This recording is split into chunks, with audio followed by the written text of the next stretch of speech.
everyone. Welcome to Satan and Coffee. This Sunday. Good to see everybody.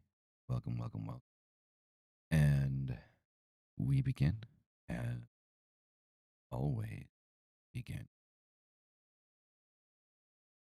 We reject the Trinity, reject the Bible.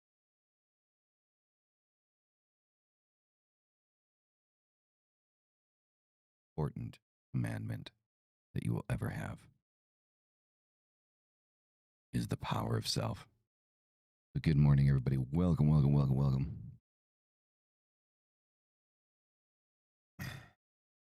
Coming through very quiet. Is that better? Is that better at all? I just increased the sensitivity of the mic. My electronics seem to have like a mind of their own. Yeah, much better. Okay, cool. Yeah. I mean, I should probably just crank the sensitivity because the crank sensitivity is for a for when you're using a dynamic mic. Just try to make sure that there's no background noise. But I guess there's nothing coming through on the stream. So, good morning. So this morning, what we're going to be talking about, and the reason we were playing some 9-inch nails there at the beginning, is I feel like the fragile, Trent Reznor's or 9-inch nails' 1999 offering is, I will always be a diehard fan of Downward Spiral, but I feel like the fragile is like when you hit the bottom of that downward spiral and like the coming back right after that, the reconstruction. Right? So if the downward spiral is the dissolving of the self, right? The disintegration of the self, reaching the bottom feeding phase of your life, then the fragile is kind of like really kind of like understanding, that idea, that concept, that emotion, right, of feeling like you've reached the very bottom of life and your ability, right, and taking those pieces and trying to put them back together. Like there's so many stories and lines that follow through the fragile. It's kind of crazy because there is. Sorry, I need to. If you guys see me playing with my piercing and stuff like that, like I've said this multiple times, it's just that's my. It's time for me to shave again, like to trim the beard down, because the mustache starts tickling the nose. So I apologize if you guys see me constantly touching my face. So the fragile definitely, I think, is like trying to find a way to reconstruction, right? That's what it's about. And I was sitting there thinking last night when I wrote today's show, and I was thinking, well, because I was listening to the fragile like while I was working last night, and it kind of occurred to me that, I mean, that's Salve et Coagula. That is, the message written on the arms of Baphomet. The Infernal Reconstruction. And so then I started going through kind of like the lyrics and things like that. And there's almost like 2 shows that were written, right? So, because when I went through and I wrote kind of like what I thought of the fragile, and then kind of like I went through kind of like the descent, the mirror and the shadow, the feminine abyss, the abyss itself, the reconstruction, right? And what I came up with for the fragile is the fragile, I wrote this down, the fragile, it's not about salvation, it's about initiation. It's the left-hand path is sound, right? Each track kind of like a gate through which one passes from ignorance to gnosis. It teaches the fundamental Luciferian truth, transcendence through confrontation, not escape. Reznor built a sonic temple of dissolution, where every scream, glitch, and whispered confession is an act of magic. He destroyed his god by realizing it was himself all along. So, coming up with that idea from the fragile kind of brought me into, you know, what we're going to be talking about today, right? So we're going to be talking about the alchemy of Solve et Coagula, right? That process. So coming into all of this, coming into the left-hand path, coming into magic, there's a constant cyclical process that happens, right? With being human, being a spiritual being. And I always find myself constantly standing in the black crucible of my own undoing. A process where I cast off all the names that have been given to me, the crowns I never earned, and I dissolve, salve, every illusion of obedience. And from that rot, I rise again. From my own ruin, I come back into reign.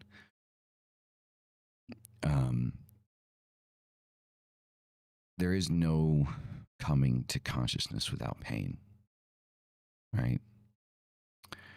And that's a Jungian quote, right? There's no coming to consciousness without pain. It doesn't happen that way. We don't come into ourselves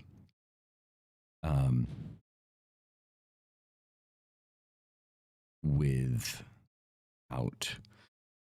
hurting through the path of doing so, right?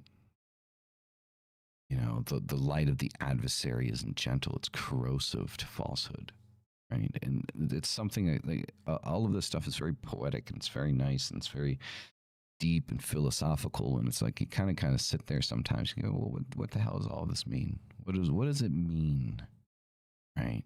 Like that phrase I just said, right? The light of the adversary isn't gentle, it's corrosive to falsehood. What falsehoods? So we, through our lives, develop kind of like a perpetual pattern of creating falsehoods that we live in. These falsehoods, these ideas, these excuses that we create to make life more bearable, right? The hardest aspect of the left-hand path is, and always will be, self-reflection, the responsibility of self, because none of us truly want to accept when we're wrong, do we? It hurts. It hurts to say that we fucked up. It hurts to say that, well, shit, you know, I shouldn't have done that. I shouldn't have said this. I shouldn't have, you know, any one of a million different things. And it's hard to take a hard look at that. Like it's hard enough as it is to admit when we're wrong. It's even harder to look at when we're wrong, admit that we're wrong, and then go through the alchemical process of changing that part of ourselves. Right? It's a very painful process. Right? And every single time we find ourselves, we try to become better, do better for ourselves, do better for other people. Every time that we do that, we find ourselves with the pull, the magnetism that wants to pull us back into old habits. And when we say that we're at war with the consciousness, we're at war with ourselves, we're at war in the process of change, that's that battle. That's the battle right there. The battle that takes hold is that idea of wanting to go back to old patterns. It's never easy to create new habits, healthy habits. It's not an easy thing to do. It's not an easy thing to break older habits that we try to hold on to because they were comfortable, they were safe for us. We can identify that they're wrong. We can identify that they're hurting us now. But the hard part is resisting the urge to go back into those patterns. right? So, and this is particularly true, like if we look at, substance recovery, right? If we look at anyone that is, dealing with or has ever been through, substance recovery, 12-step programs, I mean, that's what the whole build on that is rebuilding oneself, right? Is being patient with oneself, is understanding that everything is a process and trying to resist those old habits, those old things that we want to live in and, build our lives around because they were safe, they were comfortable, right? And that is the war that the left-hand path wages. So when we talk about, when I talk about war, like a war on oneself, a war with accountability, responsibility, because a lot of what we say, like I said, a lot of it is, it's very poetic, right? It's very poetic. It's very inspirational, but sometimes it needs to be kind of broken down into simple language of what this stuff actually means, right? So when we talk about the light of the adversary, it isn't gentle, it's corrosive to falsehoods. It's very poetic, but the breakdown of that is to say that when we shine a light into our shadow, the parts of the shadow that we don't like, again, the shadow is comprised of positives and negatives. But when we look at the things that we don't like, the things that we don't enjoy about ourselves, the things that we want to change, and we shine that light, it's corrosive to falsehood. It's corrosive to the idea of trying to hold on to old patterns. It's understanding that if you fall back into an old pattern, you fall back into an old behavior, you're hurting yourself. You're not helping yourself. We want to change things fast, forgetting that it took us years to create these bad habits. Exactly, Obscura. Exactly. It takes years to build a bad habit, and it takes even longer to break it, right? The fallback of like what felt comfortable, what felt safe, right? Now, when we deal with alchemy of this nature, right? The first part we're going to talk about is Negredo, right? The descent and the ruin of false light, right? So Negredo, the blackening, right? The death of form, okay? Like in occult alchemy, it's the stage where material decomposes. Psychologically, it's ego death. The moment the facade collapses, right? So in this stage, everything you thought was holy or right or righteous rots. Well, that's your gods, your self-image, your excuses. They become compost for transformation. Lucifer burns illusions, not because he hates you, but because he refuses to let you live as a lie. Right? That's where all of that comes from. That's where that corrosive light comes into being. It's the ego death that we go through when a change needs to happen, and we kind of begin to understand that many of the things that we do are hurting us, or some of the things that we don't do, right? So one of the things that I constantly talk about, and I'm not the person that came up with this concept, but making your bed in the morning, simple concept, right?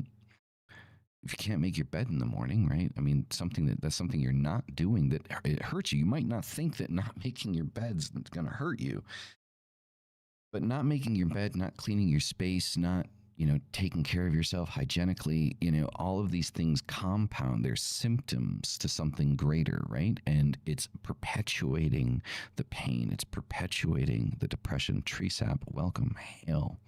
Good to see you. And so when I talk about these things, when I sit there and I say like, well, start with making your bed. Well, that's something simple. Most people just kind of like, what the fuck is that going to do? It does a lot. It does a lot. Like when you start to keep your space clean. So the way that I look at it is I look at it like this. So your space not being clean, you not being hygienically taken care of yourself is a symptom. It's a symptom of the mind being broken. It is a perpetuation of a broken mind. Fixing the mind is a very long process. One of the things that we can have immediate control over are the things that are around us, right? The things that are physically around us that we can interact with. Your bed, your dishes, your living room, your floor, your organization, right? And it hurts. It hurts to do it. Like, trust me, I've been there. I've felt that hurt, right? So it hurts to go into, these processes and sit there and say, oh, I'm depressed and I don't want to fucking do anything, and force yourself to do something that you don't want to do. Brush your teeth, take a shower, make your bed, get dressed, right? Instead of lazing about all day in your pajamas. And that's the war, right? That's the war that I talk about, that I try to make sound poetic, right? Is, the war of the conscious self, right? The war between the old you and the new you. You consciously trying to make an effort to physically go in and do something, and having that sensation and that feeling of not wanting to do it, right? That's the war. That's the battle. Sometimes we need help with that battle. Sometimes we do need help with that battle. I'm a perfect example of this. So I suffer from, unfortunately, a very complex type of ADHD, where unfortunately I have none of the superpowers and all of the fallbacks. Right, the task paralysis, the overthinking, the losing time in tasks, over focusing on things that probably don't have a certain level of priority to them, and those are some of the drawbacks to ADHD. And some people talk about like having like kind of like a superpower to it. Unfortunately, I have severe, like, dual presenting ADHD. So there's two main different types of ADHD, and unfortunately I suffer from both of them. And so getting medication should never be like, if you're suffering from mental health issues, if you're suffering from a chemical imbalance in the brain, I am definitely a proponent of therapy, psychotherapy, and medication if it is necessary. I'm not a fan of medication, but I also understand that there are certain situations and circumstances where it's necessary.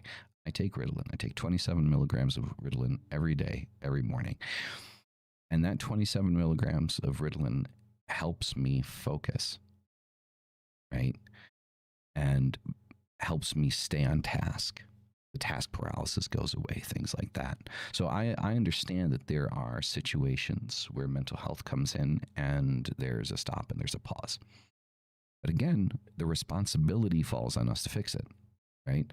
If we suspect, there's so much information out there, it's kind of easy for us to begin to suspect if we're suffering from something that is a chemical imbalance. And if you do suspect that you're suffering from a chemical imbalance, then it is your responsibility to go forward to get the help that is necessary to begin that process of change. For many of us, for a lot of people, they're not really suffering from a chemical imbalance. There's just that aspect of life is hard. They might be sad at the moment. And I do believe that there is a difference between depression and sadness, right? Not everyone that is sad is depressed. And sometimes when you feel life is overwhelming and you feel like you're in a hole and you can't get out of it, what are we dealing with, right? And so we're dealing with this idea that our mind is broken. Fixing the mind, we cannot fix the mind if we cannot begin to fix around us. We can't take responsibility for that, because there are things in our lives that we have responsibilities to, and we have control over. And it is with those things that we can begin to fix the mind, by fixing our space, by fixing what is around us. And that falls into people, places, things, habits. And that war is constant, right? Let's say there's a group of people that aren't necessarily the best kind of people for you to be hanging around, right? That are toxic and putting negativity into your life. But for some reason, there is a want to have those people in your life. And so you continue to associate with these people, and they continue to drag you down. And there's going to be a part of you that's going to I want to see these people, I want to hang out with these people. I miss this time. I miss that time. That's the war. That's the battle. Each one of these things is a battle, and a greater war that is happening between who you want to be, who you are becoming, and who you were. And if you truly want to change who you are, you need to remove every remnant of who you were, piece by piece. It needs to happen. Okay. Give me a quick second here. I'm getting like ridiculous amounts of messages here for some unbeknownst reason. I have no idea what's going on here. Okay, that's useless. Okay, sorry. Apologies for the redirect there. So each one of these things that we want to change is a battle in a greater war. So that whether that's the people, whether that's your habits in your house, all of these things. And in my own life, you know, for those that know, I have an 11-year-old son. I have a now 6-day-old son, which is upstairs. He's home. So I have 2 sons. I have 2 children. And in my previous relationship, we were both very toxic together. We fed off of each other's toxicity. Right? It was always a match of who could be worse to the other one. Right? And in relationships, one of the reasons like I don't really talk a lot about my relationships online and things like that, or my past relationships, and I don't use them as examples online, is because I'm a firm believer that in a relationship there are 3 stories. There's your side, their side, and what actually fucking happened. And so, you know, each person has their own perspective of how, you know, a toxic relationship goes down, right? You know, they call me a narcissist, I call them a narcissist, you know, and there's the back and forth, and, you know, there's their side, my side, and then what actually fucking happened, right? Which is somewhere of a combination of both sides of the story. For me, all I can say is I got to a point in my previous relationship where I legitimately felt like I needed to kill myself. Like I got to that point. Like I got to a point where I said the only way out is out. Thankfully, the stars aligned on the day that I had planned to, you know, do said action. I had sent messages to people while I knew they were at work and wouldn't see the messages until much later. And for some reason, my mom just happened to check her phone, right? Just decided to say, well, she wanted to check her phone when she wasn't supposed to. And do I love my mother? I love my mom. She, every single person she could call, she started calling. Every single person.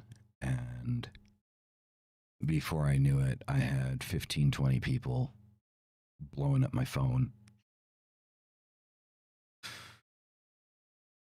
And, you know, I broke down.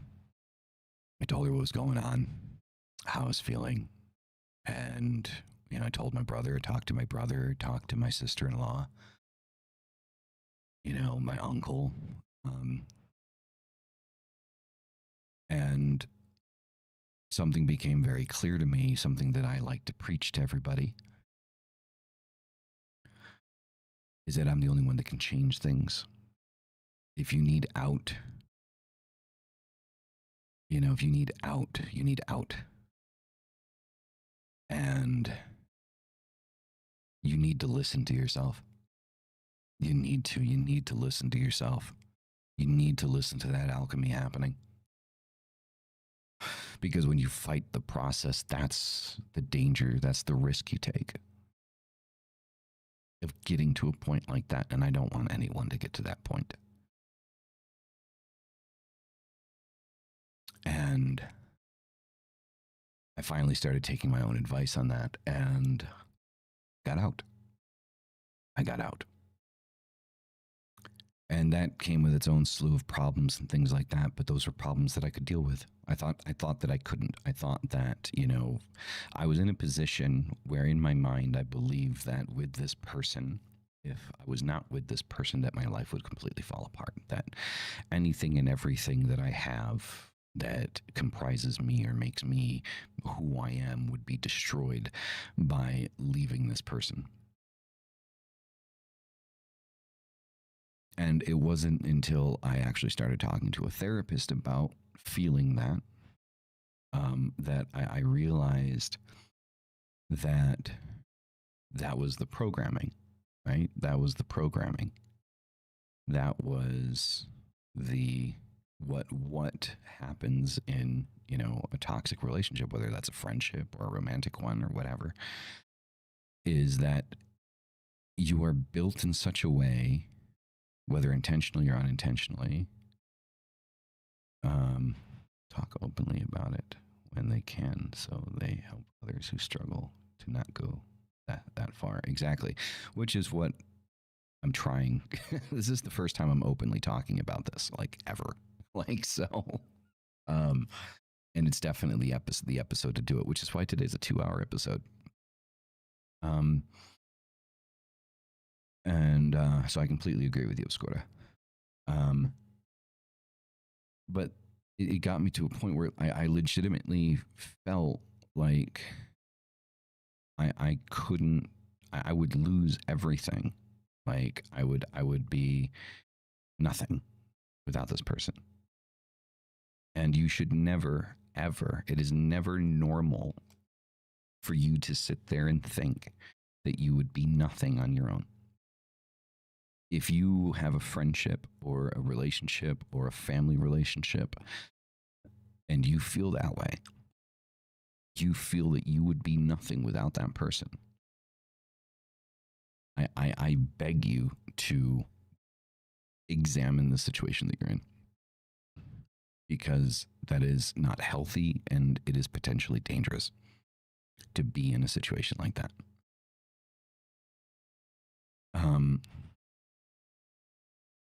And so it took me getting to that point and like my entire family tree, my entire living family tree blowing up my phone and talking to me to realize that I needed to get out.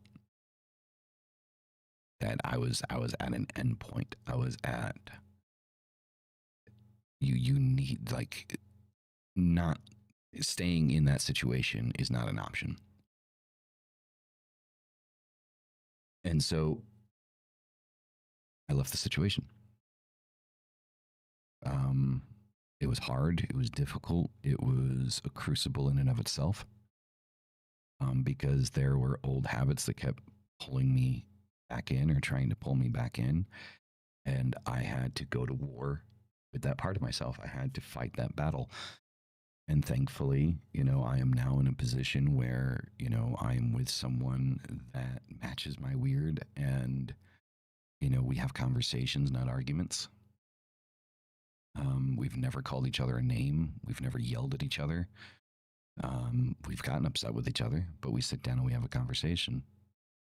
We talk about how we feel. We process that information, and we make sure that each of us, feels heard, understood, and listened to. Right, which is something that never happened in that previous situation.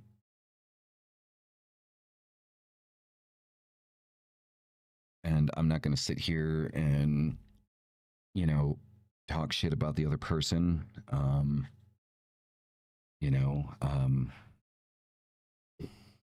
That's, it is what it is.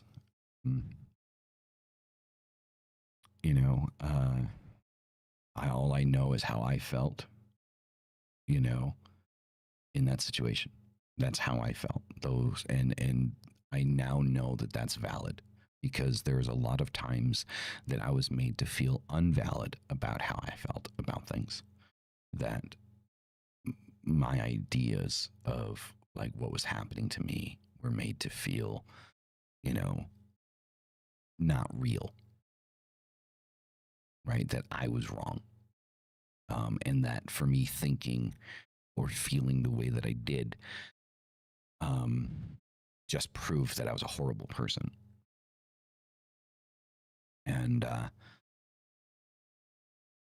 you know, I'm just glad that I'm out of it, you know, and, you know, obviously because we have a child together, we still have, you know, contact with each other. But, you know, it's not the way that it used to be. And, you know, it is what needed to happen. Right. And so what does that pull into to like everything that I talk about is that you are the only one that has the power to change a situation. You're the only one that has the ability to change your situation, to put yourself into a better position. Where you are is where you put yourself. And if you stay, you continue to put yourself into that position. And that's a difficult thing to understand. It was a difficult thing for me to understand. It was a difficult thing for me to process, to sit there and think that, you know, I had put myself into this situation and I'm the one keeping myself in this situation. Like, I'm not letting myself out of it. And, you know, it was hard. It was really hard. And that was the kind of the Negretto part, right? The descent and the ruin, like, you know, of the false light, right? That, you know, everything that I thought was good in my life wasn't actually what was good in my life. It was exactly what was holding me back, right? You know, and, you know, if we look at like, you know, the Jungian shadow aspect of this, you know, is confronting the repressed, the unwanted self. You know, I had become a version of myself that I didn't recognize. I would look in the mirror and I didn't know who I was looking at. Clothing wise, like personality wise, like just everything about how I looked. And it started small, like, you know, some of the process and stuff like that. Like it wasn't like an immediate awakening and leaving, but it started in small bits and pieces where like I started to reclaim who I was. Like I started painting my nails again. I colored my hair again. I started buying clothes that I wanted to wear. You know, it started with the physical things that I knew that I could control in the moment. And, you know, with each thing that I reclaimed of myself, I felt more powerful. I felt more in control. And even though, you know, there were comments made and, you know, there were insults thrown and things like that because of those changes, it helped me understand the situation that I was in. It helped me understand, you know, even more so, like the necessity to leave that situation. That, you know, if I cannot be accepted for who I am, and who I am is going to be ridiculed, that person doesn't want me, they want the idea of me. And that's not who I am. I'm not an idea for you to mold into what you think it can be. Right? You know, if you look at Michael Ford's Luciferian interpretation, right? So Lucifer as Promethean initiator, not destroyer, but liberator through destruction. A lot of work with Lucifer happened during this time. You know, to kind of break into or break out of, you know, the path, the cyclical pattern that I was in, to kind of break off of that and go into another path. You know, it was a personal apocalypse. It was an internal apocalypse that was happening. And so that was my alchemical process. That was where I practiced what I preached. Right? I was practicing what I was preaching.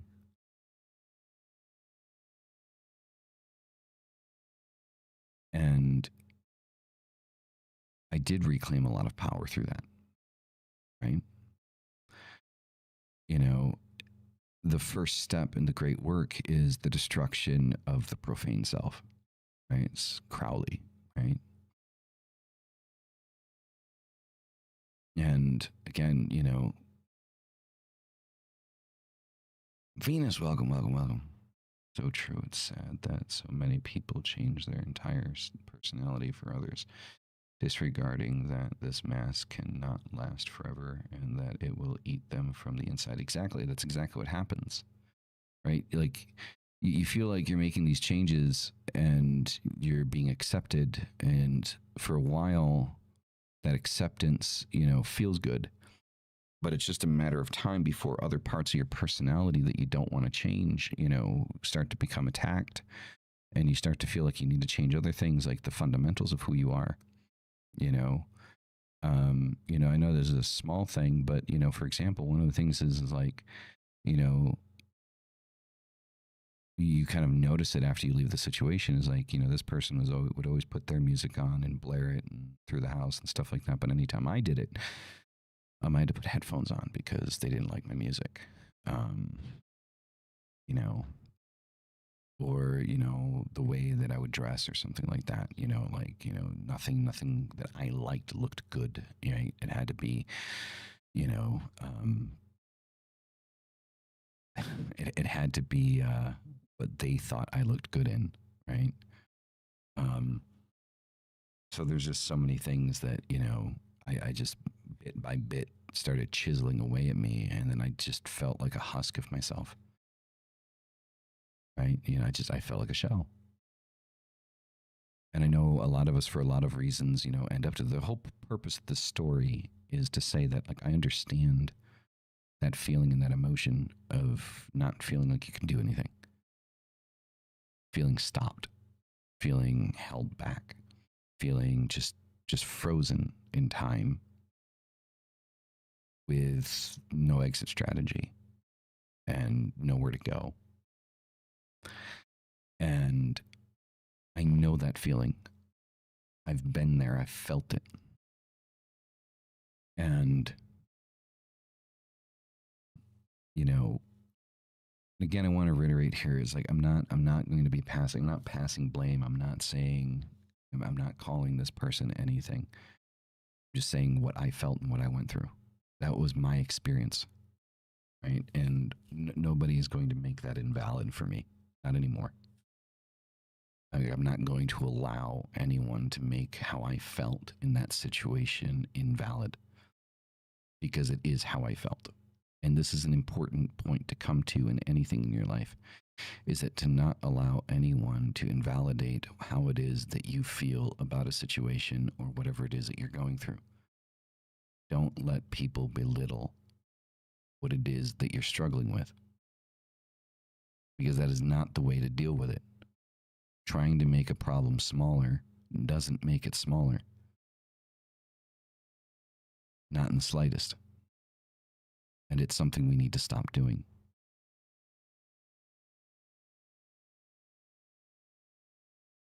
And one of the things with the left-hand path that I've always adored about the left-hand path is the left-hand path does not begin in ascension. It begins in collapse. Right? To become godlike in your own life, to become deified, you first have to burn the past. Okay, to pass blame for something, it's true. Disregard all the good things. We acknowledge the good and the bad, the people around us. This is true. This is true. I think more so than anything, because there is a child involved. And he has access to this YouTube channel. There are details that I am not going to get into and things that I am not going to say, because at the end of the day, that is his mother. And what was or wasn't or did or didn't happen isn't something that an 11-year-old child should be hearing in graven detail. I will never speak a bad word to my child about his mother, ever, because that is his mother. So I think this is one of the reasons why I'm being as vague as I am, because I'm trying to be careful with that part of it. The story is important to the context of what we're talking about, but at the same time, I need to try to balance around the nuances of the situation. So I do apologize, but I mean that is the situation that I'm in. So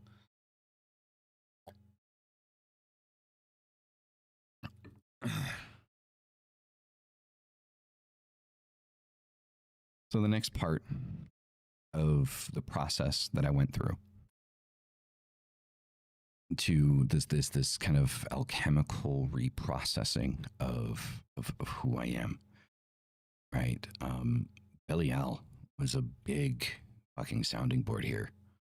Each situation is different and needs to be. I completely agree, Scora. So grounding the ruin. When you're finished destroying this shell of you, there's still always going to be pieces left over, right?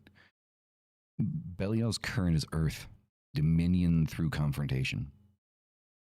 After the descent, we meet the material world again, broken, unfiltered, and real. It hurts. It's almost like being born again. Belial teaches that dominion isn't escaping the world, it's mastering it. The magician who cannot pay rent but speaks of spirits is still enslaved. Sovereignty begins with survival. And make no mistake, these feelings and these emotions and these aspects of myself, are very material, are very, very physical. And it was a struggle for me to find footing and balance, after, going down the downward spiral and becoming this fragmented version of myself with remnants of what was created of me and what really was me. And then the necessity to reassess and go through myself again and figure out, who the hell am I? Like, who am I as a person? And, why am I, going through this? Some of you might, remember, certain videos that I've done where I talked about, choices and making choices and consequences to those choices, and knowing that, that consequences aren't inherently good or bad, but learning experiences. This was a heavy time for me. Like, I was kind of projecting, what I was going through without actually talking about it, in the lives, believe it or not, these things are like therapy sessions to me, right? Artists, musicians create music that, is therapy to them. Painters do a painting. I do a podcast, and I find the summary of what it is that I'm going through, and I interject it into the content that I create. And it's my therapy session, for me to be able to kind of reevaluate what it is that I'm doing. And so some of the times when you guys hear me talking about certain subjects and topics, it is very well connected to what it is that I'm going through at the time, and, aspects of myself that I'm looking at, and, through the occult, through ritual, through psychology, through all of these things. And, it is, an advancement, through that. Because, when I first started this channel, I sat there and was like, well, how the fuck am I going to do, videos on the occult, like, every day? Like, how the hell am I going to do that? And it started very simple, right? It started simple, kind of, just talking about general stuff, doing reactions, things like that. And I wanted something more real. I wanted something that, I was going to benefit from, personally, just as much as the audience was. And so I made the decision to start doing that. I would take what I'm going through, what I'm thinking, the ideas that I'm having at that moment, and I would interject that into the sermons, into, the discussions that we have. So everything that we talk about is, each and every episode is somehow, in some way, shape, or form connected to either something I'm going through, something I went through, something, I'm learning now. And it's almost like, a sounding board to force myself to say things out loud and kind of reconstruct, my own thinking, in the process of, putting it out there. And so I appreciate all of you for being around for that. Um, and so today's no different, right? Today's no different. Today is kind of opening up my journey with alchemy without in the process of knowing that it was alchemy. Minded of that these guiding spirits aren't our therapists, like Lilith, for example. To not look at her as exactly that is very important. During this whole process, I never fell into, thankfully, I never fell into those ideas, right, of looking at, any occult being as, my mother, my father, my this, my that, but rather reflections of myself and things that I needed to understand and things that I needed to learn in the process, right? Rubinia, welcome. Don't worry, it's a 2-hour episode, so you're a bit late, but you still got a full hour and 15 to go. So that was kind of like a big part of it as well, as understanding that, because in those situations when we feel our weakest, it's very easy to fall into those patterns, right?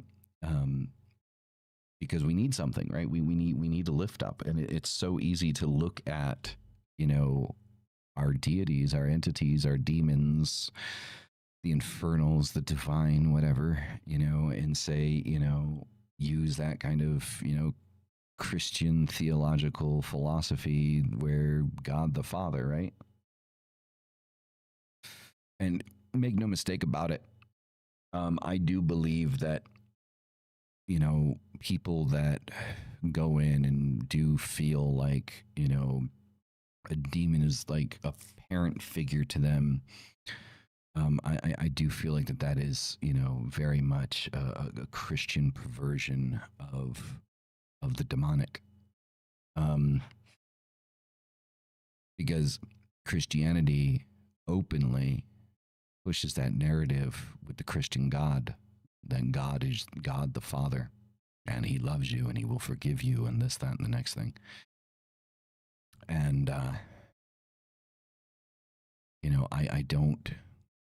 don't feel like that is. I had talked recently with a guy online. He asked me, why would a being bother helping a human if they are not its creator? He's not Christian, but he is influenced by the religion, of course. It's transactional. There's an energy transaction. Here's the thing: a lot of people, when we look at like the infernal, when we look at the divine aspects of things, we have a habit of thinking that these entities are above us, that they're more powerful than we are. And I disagree with that concept. I don't think that they are. I don't think we're necessarily more powerful than they are, but I definitely don't think that they're more powerful than us.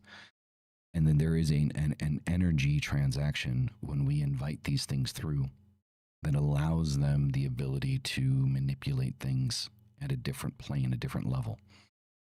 Then we are able to connect because we're so materialistically tied to this plane of existence. It is very difficult for us to take that energy that we do have, that spiritual energy that we do have, and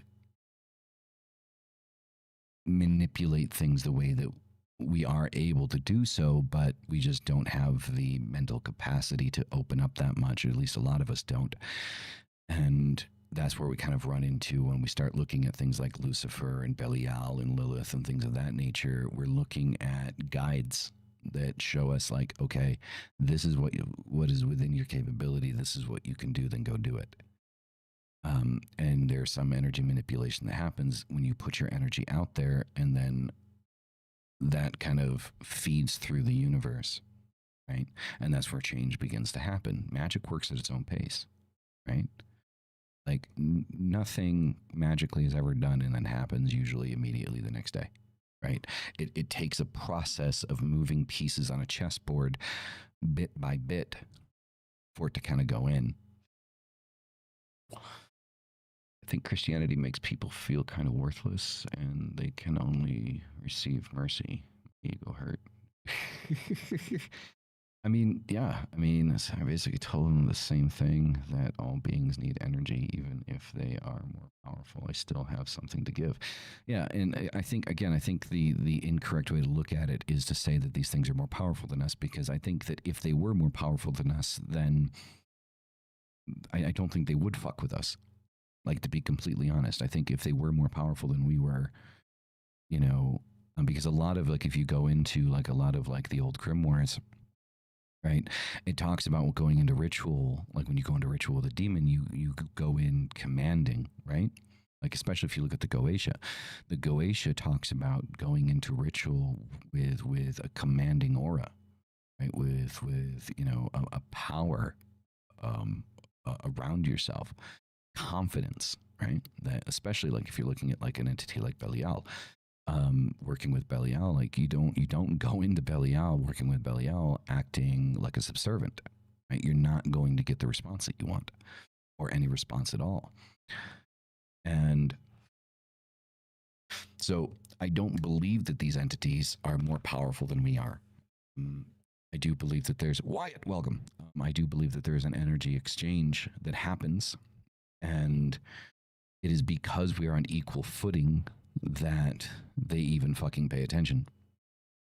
Making your own meaning and finding your own truth. I'm sure Lucifer making your eye bleed gave you something.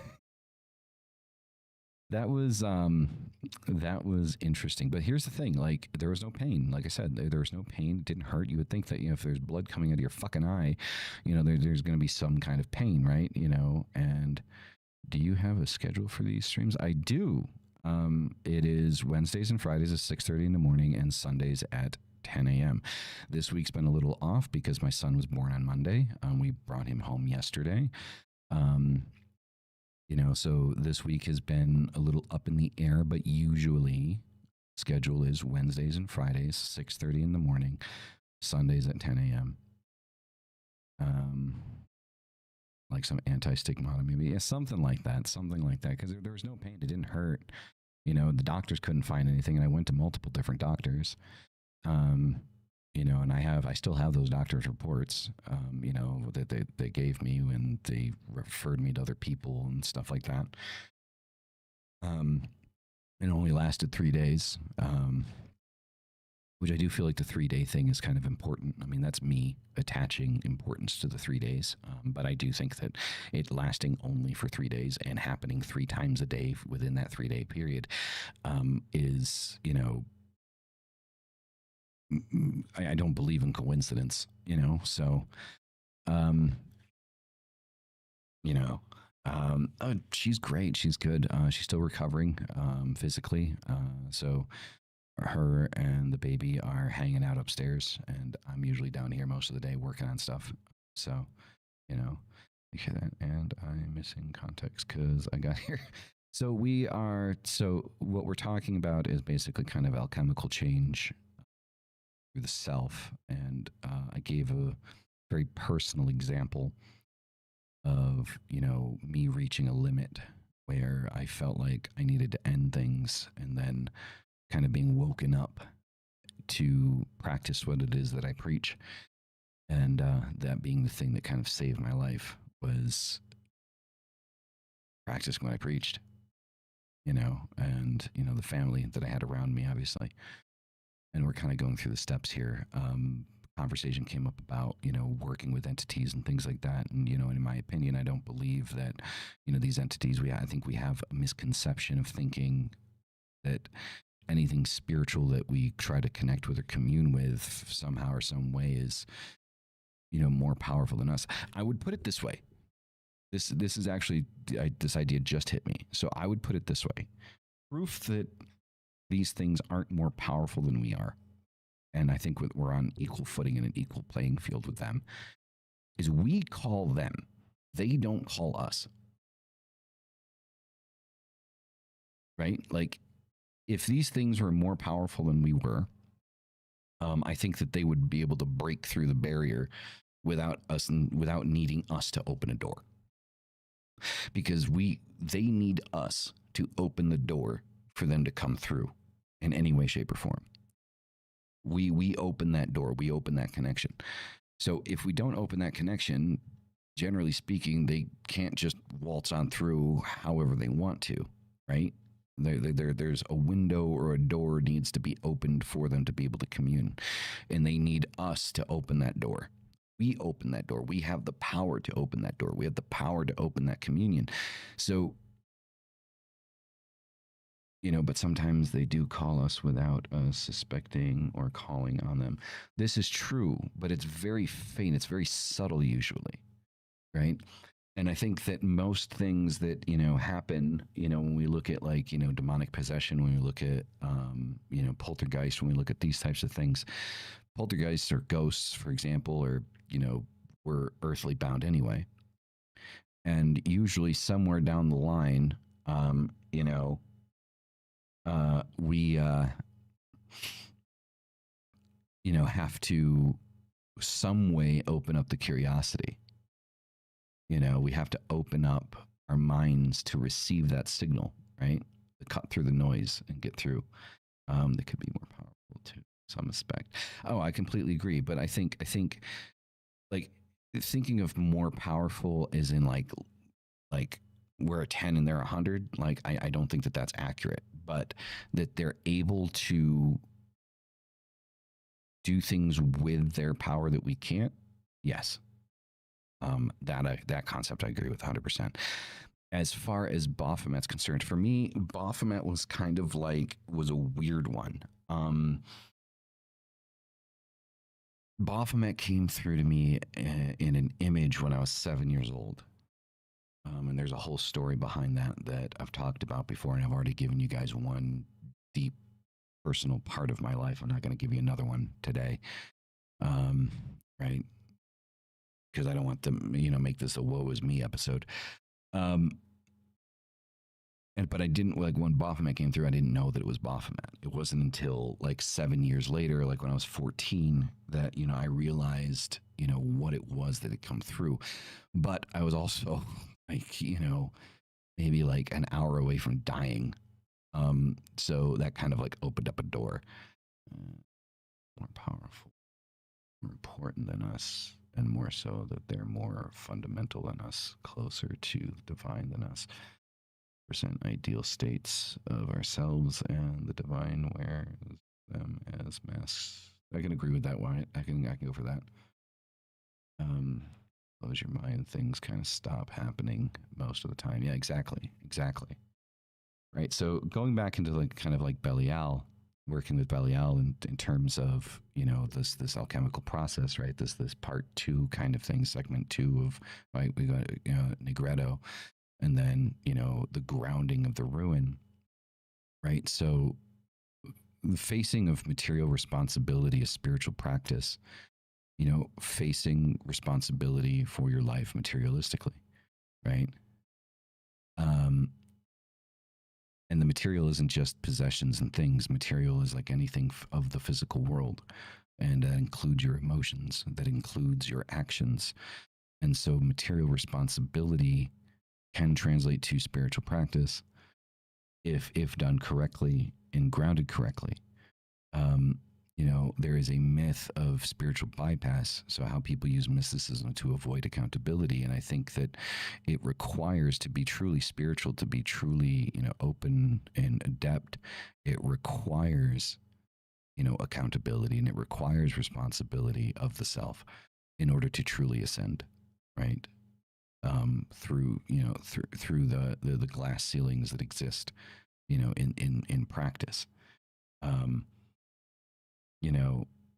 If we look at, the satanic virtue of self-reliance, Aquinas calls Belial without a master, right?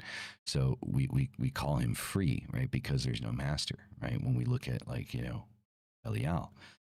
And the idea in this, point is to be that, is to embody that, is to embody the part of self and understand that you do not require a master to exist.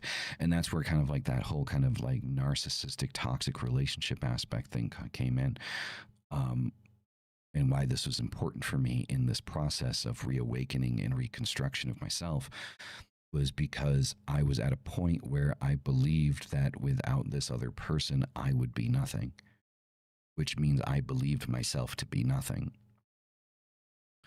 And I very quickly realized as I began to reclaim, the more mundane parts of myself, that I am me. I'm me with or without anyone around me. I'm me without a podcast. I'm me without a relationship. I'm me without my kids. I'm still me. And I don't need another person or a group of people to validate who I am. Right? It's one of the reasons why I got so pissed off the other day when I was talking about these people that talk about order initiations or graduating from a mysticism school or having some type of paper credential, some fucking receipt, to say that you're adept. And what really irritated me about that is sacrifice of power. That is a necessity to have someone else tell you that you are something.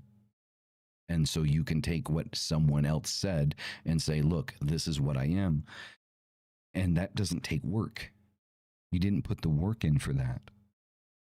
Right? Being truly adept is putting the work in and in crossing these crucibles and going through these battles and going through these wars and, of self and self-awakening and learning about who you are and your own ability to do things. And that is what I believe makes somebody adept. Your results. What results do you have? I had told this person that, a lot of the examples that I gave was my home, my relationship, my family, my businesses, the podcasts, things like that. And, they proceeded to say that, well, that doesn't prove anything. And I say, I think that proves everything. We live in a materialistic world, and the results that we obtain through the work that we do is material. There's other results that we get, but that's the internal results, the gnosis. You can't really show that. There isn't really a way to explain that part of it, right? Exactly. There isn't a way to explain like your own gnosis that you learn, like the non-physical, the non-material aspect that you obtain through this work. There really isn't like a guidepost to show you that you're adept in that aspect of things. The guidepost that we have is materialistic, is, the position that you're in your life, right? What are you able to do? What are you not able to do? Has the work paid off for you? Have you learned enough about yourself to be able to push through, certain aspects and certain problems and overcome? That's the results that you look for as kind of like a guiding gauge of your results. And at the end of the day, when I look at my life, when I look at where I live, what I'm able to do, I gauge my results well. And that for me is what makes me adept. You don't need, I firmly believe that you do not need, an order or school or anything to give you a credential to say that you're adept. I think that's a cop out, right? I mean, all the way down to like, we talked about the Golden Dawn. I mean, the Golden Dawn got, there's so much infighting in the Golden Dawn that they basically just said, fuck it, just initiate yourselves. Right. And I mean, they basically kind of like began the whole process of self-initiation. Right. So you don't need an organization or a group of people to validate you. And I think that that's a problem with society today. With individuals is we require in some level external validation. Right. One of the things I've seen with people that work in the infernal and work with the divine and things like that is that they seek validation through that. Like they can't get validation, from people. So they go to the spiritual. They try to get validation that way. And it's a significantly more delusional way of doing it, because the thing is you can get this validation without actually proving that there was some type of validation. All you have to do is say, I did a ritual and Lucifer said I'm a good person.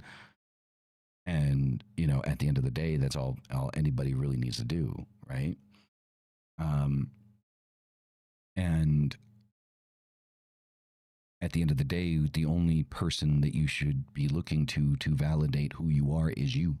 That's the whole purpose of self-deification. If you can't validate who you are, if you can't validate yourself as a person, if you require something external to give you validation, there's something wrong. You need to be able to believe in yourself. Looking for validation externally just shows that you don't believe in yourself. If you believe in yourself and you know what you're speaking is truth, people will validate you anyway. Like, it doesn't matter, what side of the fence you land on anything. There's always going to be people that are going to think the way that you think. There's 8 billion fucking people in the world. There's always going to be a way to get external validation, have the courage to be disliked. I mean, yeah, exactly. It's one of the things I talked about a couple of weeks ago. I was like, I'm fucking hated by everybody, right? I mean, I've got my community, I've got my people, but, generally speaking, I'm fucking hated by everybody. Like the occult fucking hate me because of certain views I have, and, other people fucking hate me because I'm an occultist.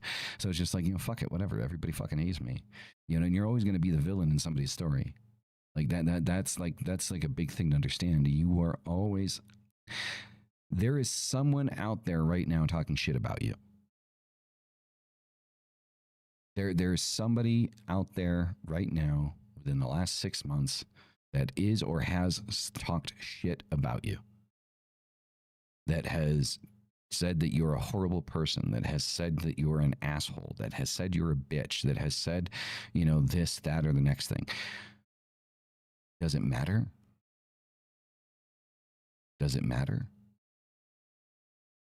If they're saying it behind your back, if they're saying it to your face, are you those things, right? Are you an asshole? Are you a bitch? Are you any of these things? If your answer to that question is no, I'm not, then it doesn't fucking matter. Or it could be, yes, I am, and you openly accept it. Hey, I can be an asshole. I know I can. I know I can be a fucking dick, there was a, content creator the other day that, seemed decent enough. And some of the messages I started getting from this person made me really uncomfortable. And I just fucking blocked them. It made me feel like an asshole, but I was putting down a boundary. I did. I felt like a dick. But I mean, they wanted to collab and stuff like that. And I was open to it. But then, like, it was just constant messages, like, after I accepted the collaboration, and, it got into territory. Then it was just kind of like, this just doesn't feel right. I feel uncomfortable here. And so I just blocked him. I didn't say anything. I just blocked him. I'm like, nah, I'm not, I can't do this. I'm not comfortable with this. And did I feel like a dick? Is that person going to say I'm an asshole? Probably.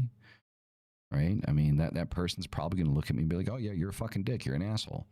And I didn't do it to be an asshole. I just did it because I felt uncomfortable.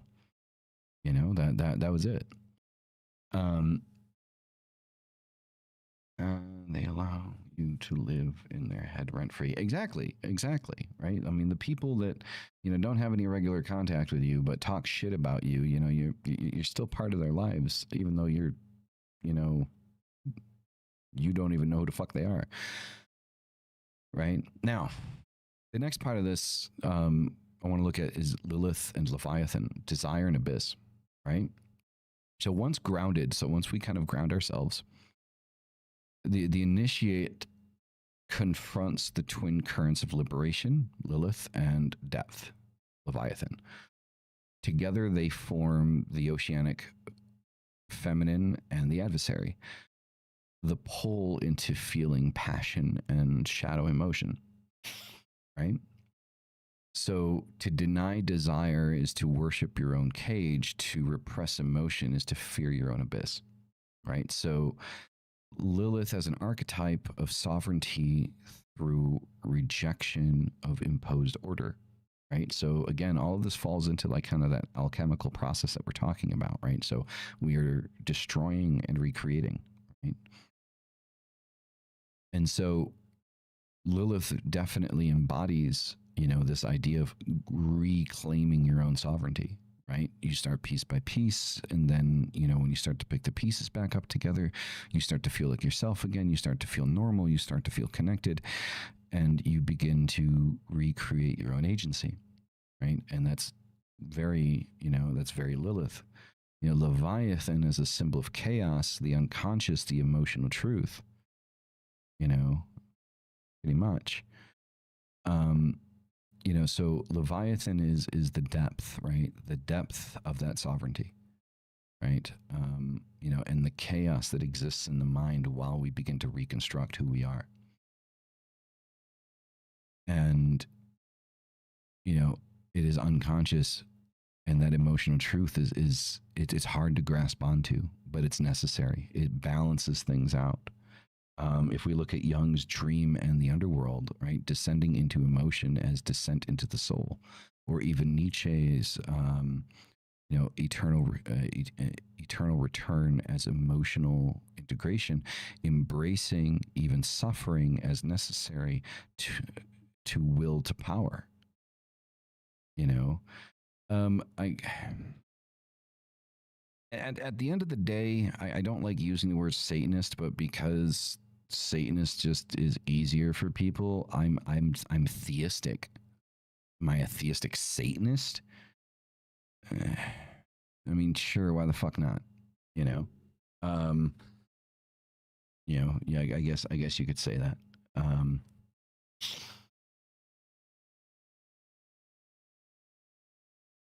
So wouldn't time kind of fall that to primordial abyss? Yes, 100%, 100%. Venus, 100%.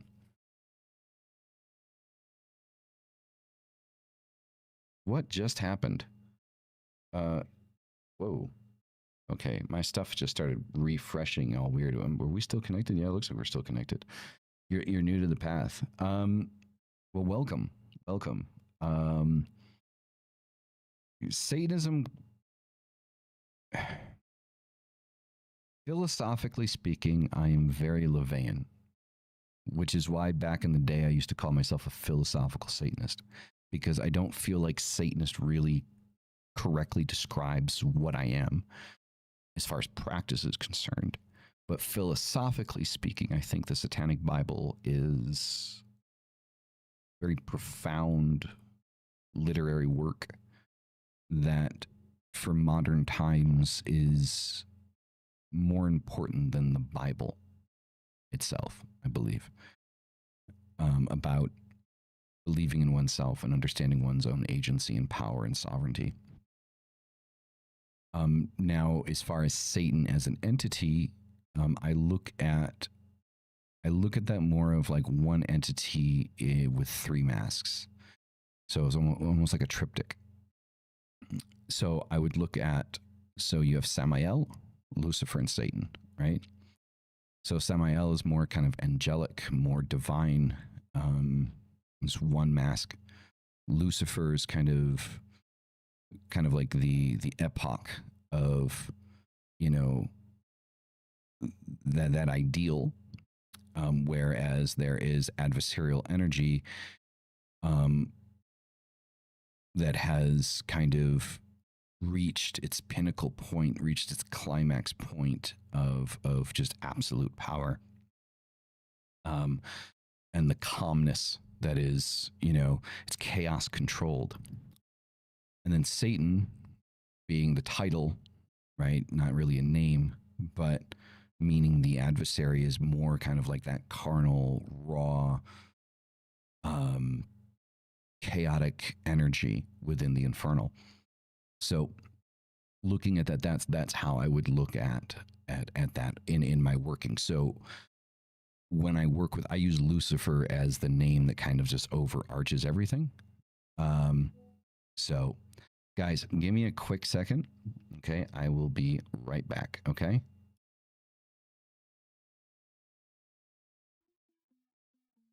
All right, guys, I am back. Sorry about that.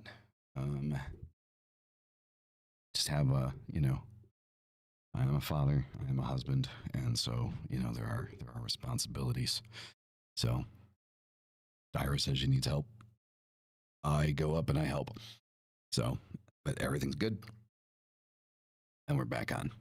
So, talking about Lilith here, right? And Leviathan or the Abyss.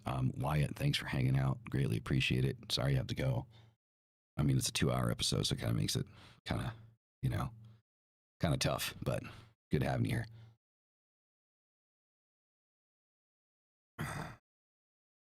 I am dreaming of the days I will need a heater.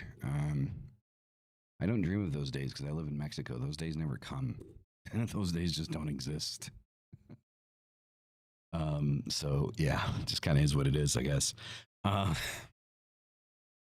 But so to continue down this, right? So we kind of ended here with like kind of Nietzsche, kind of like the eternal return as emotional integration, right? Embracing even suffering as necessary to will to power, right? Months of a heater here. Heater where I live. Oh, he's here in Texas? Really? Wow. Okay. So what does Nietzsche mean by that, right? So embracing even suffering as necessary to will to power. It is necessary for us to integrate every aspect of ourselves. If you look at Nietzsche, if you look at Jung, like integration, things like that, like individuation, we're looking at concepts here where we need to accept and work within or with every aspect of ourselves. And that's extremely important, right? If we don't do that, we're leaving loose ends, and those inevitably become unraveled, right? So if we look at Hillman, right, the underworld is not below us, but within us. It's the psyche itself when stripped of pretension. Even Ford on Lilith, she who will not be tamed owns herself, right? It's about this process, this alchemical process of kind of opening, ourselves up, right?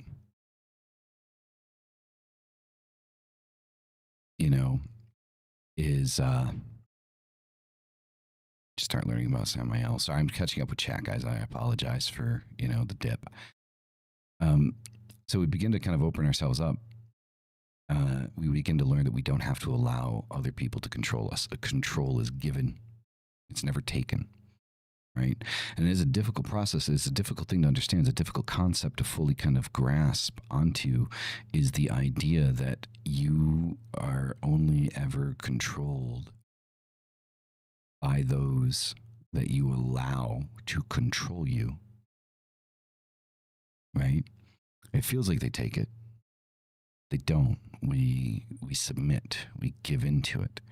And when we realize that we don't have to do that, a whole world of power opens up to, and all of this plays into like the scenario and the situation like I talked about earlier, and kind of like the emotional place that I was in with everything that was going on in my life, at that time. And I constantly remind myself of that feeling that I had. And I remind myself of this because I don't want to fall into it. I don't want it to be something that overcomes me all the time. Because I don't ever want to feel like I'm going to be nothing without another person or anything attached to me. Because if you feel, again, I'm going to reiterate this point, if you feel like you would be nothing without a person or an entity or a family member or friend, then you truly view yourself as nothing. Your value is dictated by whether or not this thing or person is in your life. That is you determining your own value. And so if that is your value, you need to obtain more value of self-valuation. You need to believe in yourself. You need to want to own yourself. You don't need someone else to tell you that you're something. You don't need external validation. You don't need it from a spirit. You don't need it from a guide. You don't need it from a god. You don't need it from a demon. You don't need it from a person, a girlfriend, a boyfriend, a wife, a husband, a father, a mother. You don't need that validation from someone else. You need to be validated in your own right. And it's a very difficult thing to come to. Like, it's a very difficult point to come to, the understanding, right, of, that level of validation and believing in oneself, right? So the next one, Baphomet, the one that everybody keeps telling you is not real. Integration and reconstruction. Right, so the final stage, Coagula. Dissolved fragments reassemble, not as the old self, but as something sovereign. Baphomet symbolizes this alchemical fusion, animal and angel, masculine and feminine, light and dark. Baphomet is the reconciliation of all war within. Every contradiction you hated in yourself becomes sacred. You are no longer sinner or saint. You are system. Right? Baphomet, if we want to go down the road of symbolism, people look at Baphomet as just like, a representation of the occult as a whole. But I think that if you want to look at representation, Baphomet more closely represents, Jung's individuation, right? The being more than the sum of the parts, right? Salve et Coagula, carved on Baphomet's arms as destruction and creation as twin acts that happen simultaneously. The old must be destroyed for the new to be created. Right? The old must end, the new to rise, to become. Right? The magician as the self-forging god. Right? This is the point where we understand it is our ability to create and to destroy. We are creator and destroyer simultaneously at the same time. Not one first and the other, but both at the same time. As destruction happens, rebirth begins. People feel like they don't love someone enough if they love themselves more or equally, when in fact being good with just yourself by choosing to be with them, exactly 100% Obscura, 100%, right? Like, this is where that whole phrase comes in. It's like, if you don't love yourself, how can you possibly love someone else or have somebody love you? You can't have somebody love something that you don't love. It's like sales, right? I know it's kind of like a really sad way to put it, but like when you go into a relationship, right? You're a salesperson, right? Like, at least men. Like, I don't know about women, but with men, like when we try to go into a relationship, goddamn, we're a salesman, right? We're selling a used car, like it was a brand new Lamborghini. And if you don't believe in that, if you don't believe in what you're selling, right? You're going to do a pretty shit job at selling it. Sad how all this important symbolism is lost for so many people. And they just see evil. Oh, 100%. I'm always working on validating myself. Autism, and it always been a struggle and a part of myself that I hated. If anyone talked to me like a baby, it got into my skin, yeah. Scar salesman. It's that's what it is, right? Right. Like we're trying to fucking sell you a Pinto like it was a fucking like Porsche. You know. But here's the thing, right? So let's use that. Let's run with that analogy, shall we? If you're a slummy used car salesman, you're lying to your customers for them to buy something. Will they buy something from you? Yes, somebody will buy something from you, right? But chances are somewhere down the line, they're going to realize you fucked them over, right? And they're going to be back asking for their money back, right? you know, and depending on how long that process takes, like, I mean, that might come in like, you know, I'm out, see you later, or, or like, divorce papers or something, right? And then they're asking for their money back, right? They're asking for their time back in in terms of fucking money. So you need to believe in what you're selling, actually believe it and tell the truth about what it is that you are, right? And when you believe in yourself, when you see your own value, when you're able to validate yourself, that is the sales pitch. You don't have to try to sell yourself. That confidence is an error to yourself. It is an aura that just oozes off of you, right? The people that go and buy a brand new Porsche really don't need a salesperson to sell them the car, do they? Right? Porsche itself sells itself. A Lamborghini sells itself. A Ferrari sells itself. You don't really need somebody to sell it for you, right? Like, there's salespeople on the floor, but if you've got the money and you want to buy that car, right? I mean, you walk into a Porsche dealership or Ferrari dealership, Lamborghini, whatever, right? Shit's already sold, right? They don't have to convince you, right? They can give you like, the spec sheet, but you're buying that motherfucker if you can, right? Whereas like, you go to a used car dealership, right? A motherfucker has to try to sell that shit on you, right? Like, yeah, it's only got this many miles on it. The tires are new. The alignment's recently been done. We just changed the oil, right? There's some scratches on the seat, but like we can buff that out, right? I mean, that's what happens with a used car salesman. When you don't actually believe in the fucking product that you're selling, right? You have to go through all the little stupid fucking details and try to sell that thing, right? You have to try to sell yourself if you don't fully believe in yourself. Right? You have to talk, well, I'm not perfect, but the things that, that fucked up about me, I can kind of buff those out over time, right? You just work with me here. But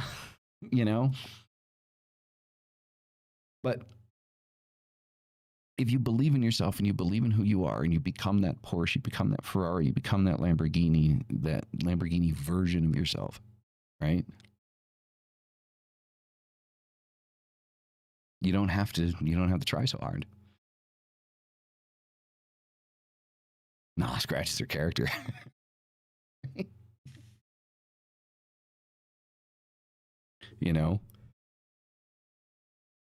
And so it's kind of the thing is like, you do have to believe in yourself. That is the reconstructive aspect of things, right? When you do start to come together, that sovereignty, that agency that comes back to you, is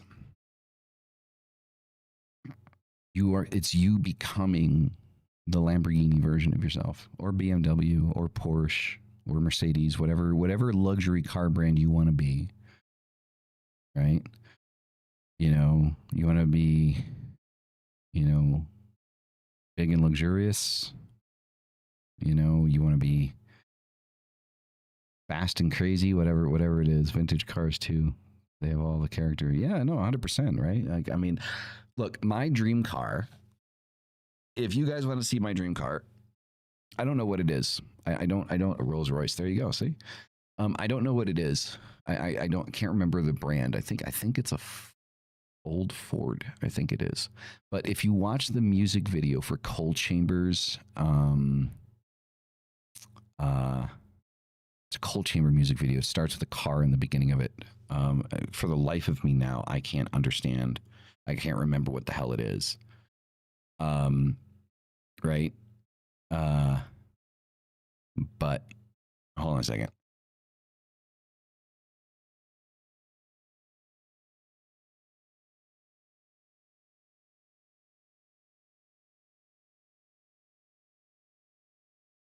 All right, sorry about that. It's just I'm going to YouTube to find it.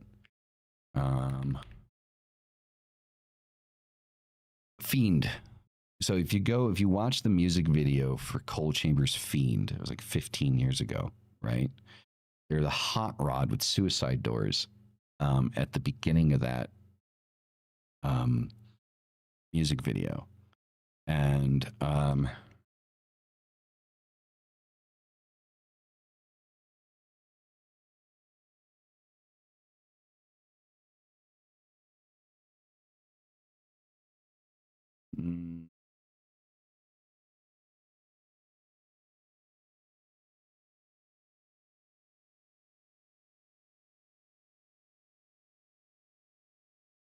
if that it's even a thing that exists. Drumwitch, welcome, welcome, welcome, welcome. Perfect. I think perfect. So perfect is an interesting word. I think objectively perfect doesn't exist. I think subjective perfection definitely does. So for example, Dyra is perfect for me, right? And she would say that I'm perfect for her. And that's subjective perfection. Are we perfect as people? Fuck no. But by no means of the imagination are we perfect, like objectively, because objective perfection doesn't exist. But to say something is perfect for you, that's subjective, right? Like you have every right to say that something is subjectively perfect for you, right? And so if you are the perfect version of self, that is, you know, that's subjective. You can be subjectively perfect, right? As long as you don't project it and try to make it objective, right? Say like, oh, I'm perfect. Right? Well, I mean, that's borderline fucking narcissism. So let's not go down that road, right? So the magician is the self-forging god, right? So when we reach this point is where we kind of come to kind of like the pinnacle, the peak, right? Like Perfect Cell and DBZ. There you go. Dragon Ball Z. Oh, it's been forever since I've watched that. I used to watch that religiously as a kid. It was like my introduction to anime. And then I went like down the fucking rabbit hole with like Ghost in the Shell, fucking Serial Experiments Lane, stuff like that. I love that type of shit. So the magician must understand that the magician is their own god, their own deity, subjectively speaking, that all control of your life falls in your hands, right? Integration is a perpetual process, not a final enlightenment. And this is also another thing that's like hard for people to understand, right? When we talk about shadow work never stops, guys. Like there's never an end to shadow work, right? There is never a point in the process of shadow work where it's like, okay, I'm done. No, you learn a process that works for you. You move that process, you manipulate that process, and you constantly are working through your shit because there's constantly something that's coming up or something that's happening that is going to, you know, require you to kind of go back into the shadow and start working through some shit. You know, when you find that something kind of affects you that you didn't realize that it affected you and you want to know why that it affects you, you know, that's where that kind of comes in, right? You know, if we go, you know, further on, you know, here, right? Let's see, where are we at? Look like I reset my my thing here.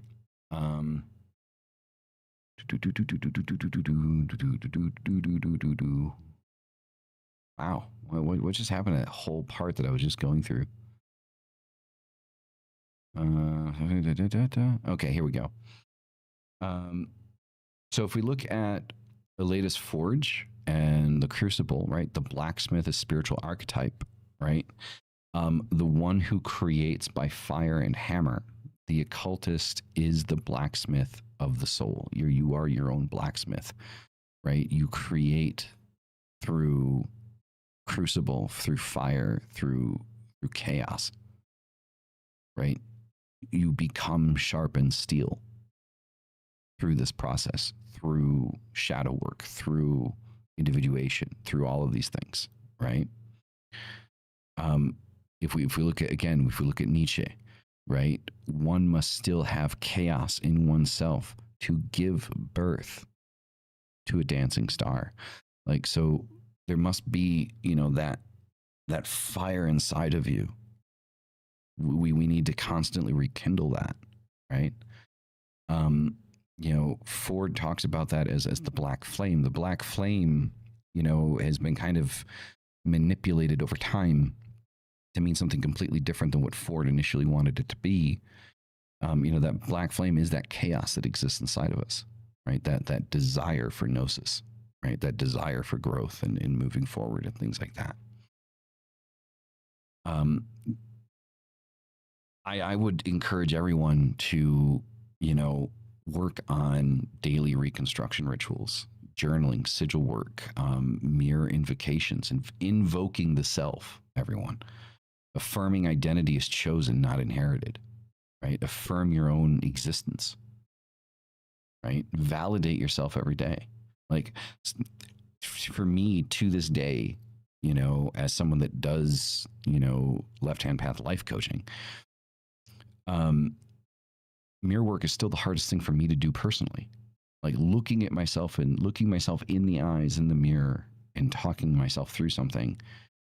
Oh God, apart from the fact that it feels fucking weird, it really does drudge up a lot of emotional wreckage, right? Like, when you sit there and you look at yourself and you analyze yourself the same way you do and analyze another person, you know, it's difficult, it's hard. And we always want to be moving outside of our comfort zone. So like, when we feel that we start to get like fall into the process of conformity and comfort in life, we always want to be kind of moving outside of that to continue growth, to continue moving forward, right?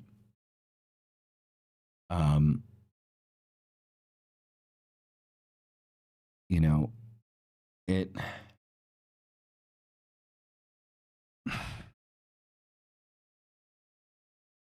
understanding the necessity for growth or movement or change is difficult. And then actually taking that step to change things in your life is difficult.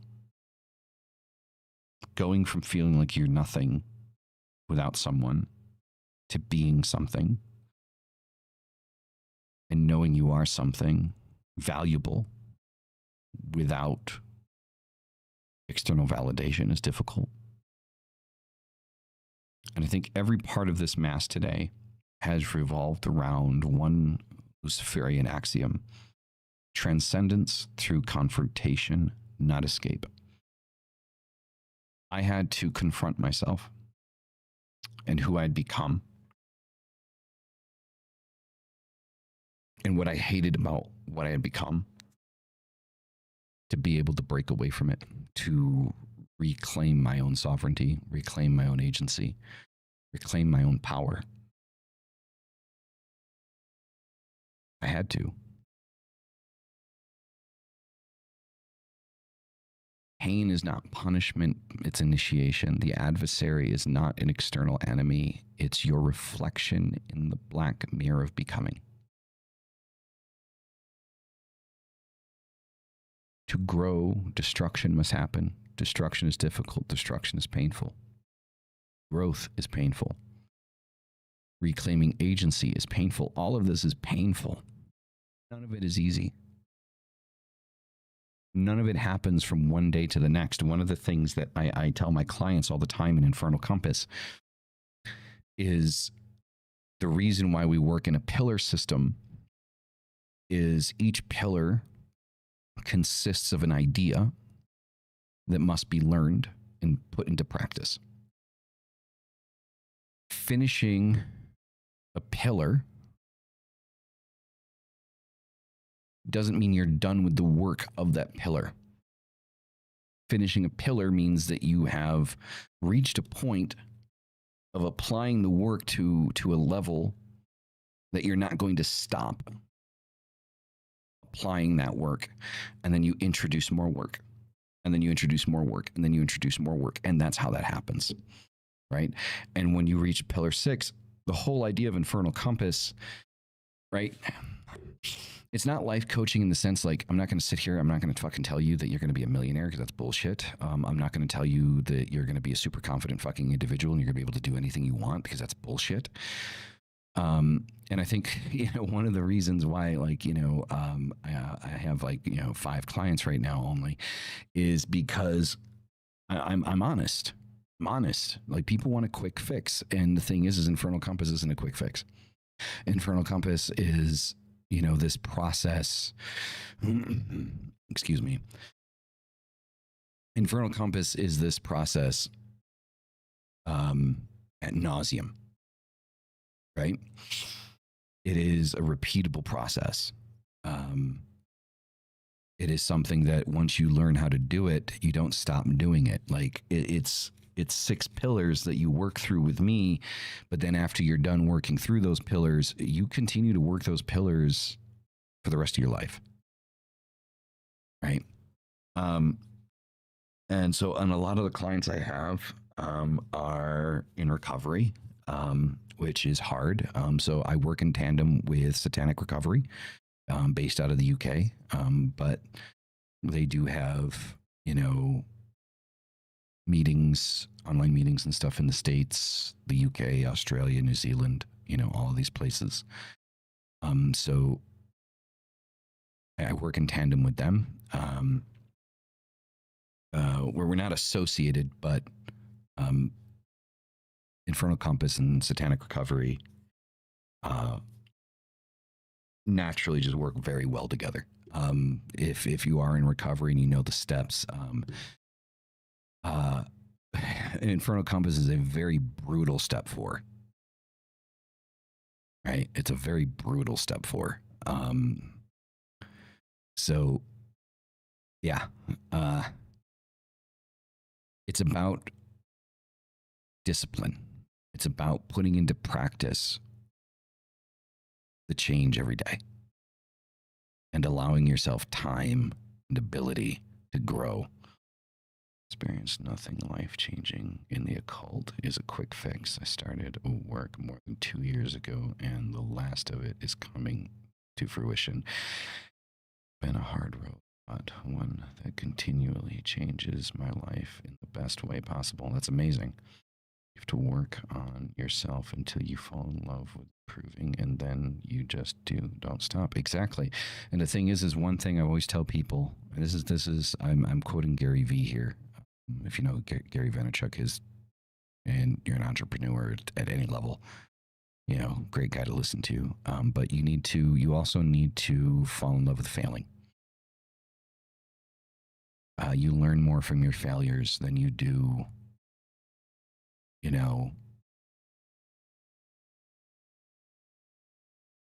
from your successes. And when you fall in love with failure, you can anticipate it and you can expect it. And when you anticipate and you expect it, you get back up and you try again. The difference between business that doesn't exist anymore and a business that is growing is the owner's ability to pivot, accept failure, and grow. And I know a lot of people hate Jeff Bezos, but if you look at Google and you look at Amazon, I don't know if you guys remember this, but Amazon used to be Amazon Books. The only books. That's it. But then they got in a little bit of trouble for selling books that they didn't have permission to be selling. Right? And there was a lawsuit, and there's this and there's that. And Bezos pivoted the business to go from Amazon Books to just Amazon. And now they sell fucking everything. And it was the smartest decision that he could ever make. Right? The good old days. So yeah, I mean, I don't know, not many people actually remember that, but I remember when Amazon first popped up on the internet. Like, I remember that, and I remember it was Amazon Books. Like, that was it. It was only books. And then, a few years later, they refreshed everything. It was just Amazon, and then all of a sudden, you could buy fucking anything on there. Like, it wasn't just books, like it was anything at all. And yeah, it's great. think it's weak to seek help. That's so far from the truth. Yeah, no, it's definitely not weak to seek help. If I didn't have help that day, I might not be here. So there's that, right? And I am so glad that I'm here. I am in love with my life. Like, just completely. Is it ideal all the time? No, but it's good. And that's like my new thing now, by the way, guys. Like, so, you know, a lot of people, how's life? How you doing? Right? Like some people, well, it's good. It's good. It's good. Right? Like, you know, but like when a bad situation's happening, I tell people like about a bad situation, they immediately want to feel bad for me. It's like, look, you know, it's not ideal, but it's good. Like, because everything could be worse, right? You know, we had an emergency C-section. My son was born, 2 weeks to a month early. He needed to stay in the NICU for a week. Was it ideal? Fuck no. But was it good? Yeah, of course it was good. Ira's healthy, baby's healthy, everybody's home. So was it ideal how everything went down? No, and things are rarely ideal with any way that they go down, but it's still good. It's still good. I'm grateful. I live in gratitude. I truly do. I am grateful for Dyra. I'm grateful for my son, my sons. I'm grateful for my past. I'm grateful that I am healthy and have the ability to do the things that I'm doing, that I have the ability to help other people and to the best of my ability. I'm grateful that despite some of these situations that have been so difficult in the past, I've been able to learn and grow from them. I'm grateful for the people that have hurt me. I'm grateful for the pain. I'm grateful for the smiles and the tears equally. Because whether I'm smiling or I'm crying or I'm angry, I'm just grateful that I'm still alive. And I'm grateful that I have the ability to do everything that I'm doing. So I live my life in gratitude every single day. I'm grateful for all of you that come and listen to me for 2 fucking hours. Learn that one the hard way as well. When I ask for help, I'm too prideful. Makes life harder than it needs to be. Yeah, exactly. It does. I'm not a big fan of asking for help, but I will. I will if I need it. At least now I will. Anyway, everyone, I do thank you all for being here. I do hope that this episode has been enlightening and helpful. This is a weird one.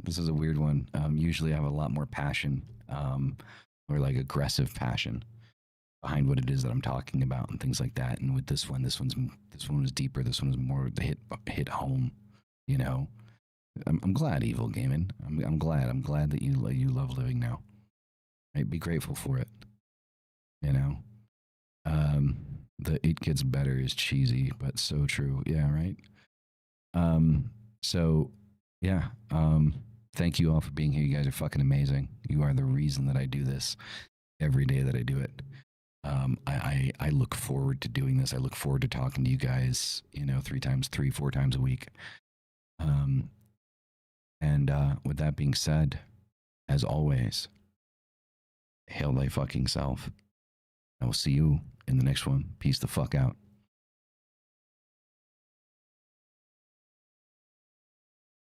Thank you.